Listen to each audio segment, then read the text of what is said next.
declaring the office of Speaker of the House of Representatives to be vacant.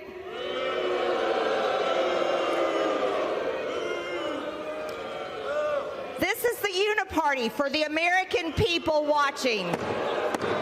Gentlelady will suspend. Marjorie Taylor Greene stood on the House floor today to do what she has been threatening to do for weeks, to try and oust Speaker Mike Johnson. And this is how her Republican colleagues responded. Stunts like this does not unify our conference. And we will not be distracted by Marjorie Taylor Greene. Do you think Marjorie Taylor Greene should be punished? One dumpster fire at a time. One dumpster fire at a time. Greene's motion to vacate failed in a 359-43 vote, with over 3/4 of the Democratic caucus voting against it. After the vote, Speaker Mike Johnson did what I guess is a victory lap.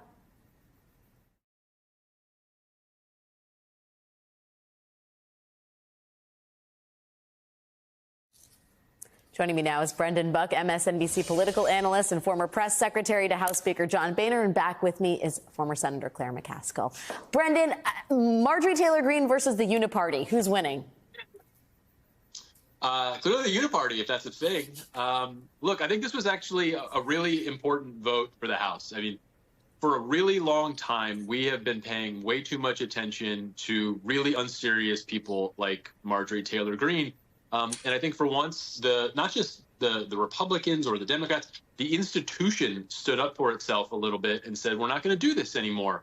And when that threat to take out the speaker goes away, I think the calculus in the House is very, very different. And even when it wasn't such a live issue, I can tell you that speakers were always thinking about this. At least the last 4 Republican speakers were always thinking about this. So I think this is a really important moment. We're not out of the clear by any stretch. I don't think this is the last we've seen of Marjorie Taylor Greene, but a really positive step, I think, for the House. I mean, just to be clear, Claire, the Democrats are the ones that saved Speaker Johnson here. And moments, hours before they saved him, he was out there spinning conspiracies about election fraud and saying that you should be concerned that illegal aliens might be voting in 2024. This guy is not a centrist Rockefeller Republican. And my question is, should Democrats have extracted more of a price? I don't think so. I think Brendan's right that this was good for the institution. But I don't think we can say Marjorie Taylor Greene lost, because what they have turned their party into is a performative show. And let's be honest, she was jealous at Lorraine Boebert when Lorraine Boebert took out McCarthy and was part of that crowd. And she wanted that attention. That's what she thrives on. That's the only thing she cares about.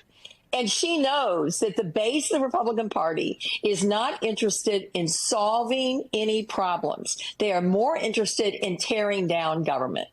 So that's what she was doing today. She was putting on a show. And guess what? She'll raise a boatload of money over the next 24 hours from the people who think Donald Trump is the second coming.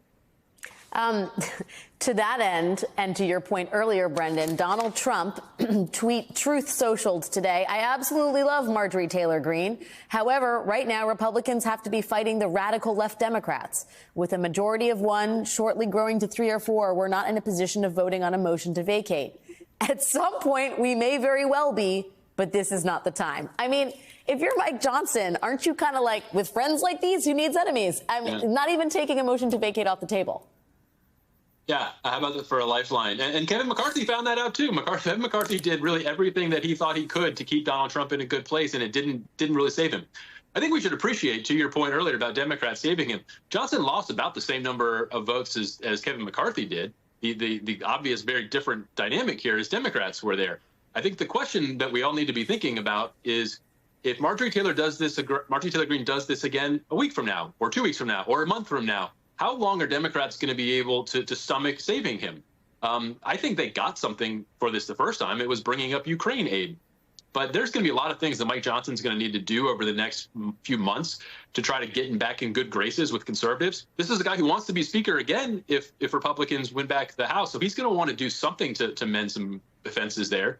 And those things will probably come at the cost of goodwill with Democrats. I think he'll probably survive this Congress. But it's going to become very unpopular in that caucus. And I don't know how much longer Hakeem Jeffries is going to be able to stand up in front of his own members and say, we got to vote again to save Mike Johnson. If she keeps doing this, and under current rules, she could do this every single day if she wants to.